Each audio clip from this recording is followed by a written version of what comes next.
আটাটা ছেনে নিলাম সমস্ত দিয়ে, ডিম, তেল, একটু বেকিং পাউডার। এখন বানাবো,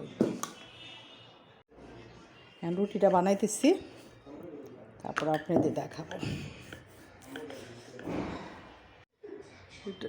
কুকি কাটার দিয়ে এভাবে কাটতে হবে। এটা এই যেভাবে সুন্দর করে করে তারপরে এভাবে একদম কুকি কাটার দিয়ে কেটে নিতে হবে। ডিজাইনটা সুন্দর হচ্ছে।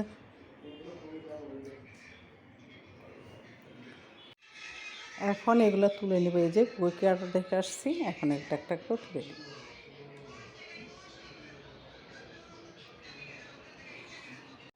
এখন এগুলো আবার ভাজবো, কারণ এই ধরনের নাস্তাগুলি আমি বানাই বিকেলে চা দিয়ে খাওয়ার জন্য।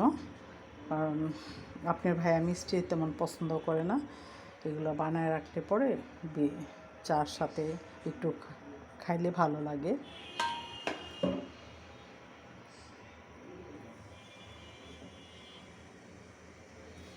এখন একটা একটা তেলে দিয়ে দিব, আস্তে আস্তে ফুলে উঠবে সব।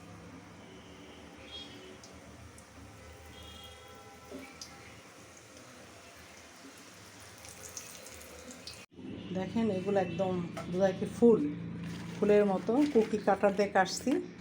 এখন এটা ইচ্ছা করলে চিনি দিয়েও খাইতে পারেন, বা আবার এমনিও রাখতে পারেন, কিচ্ছু হবে না। অনেক দিন তুমি বাইরে এমনি থাকবে, ভালো লাগবে খেতে, মচমচা একদম। ভেঙে দেখাচ্ছে একদম মচমচা, দেখছেন?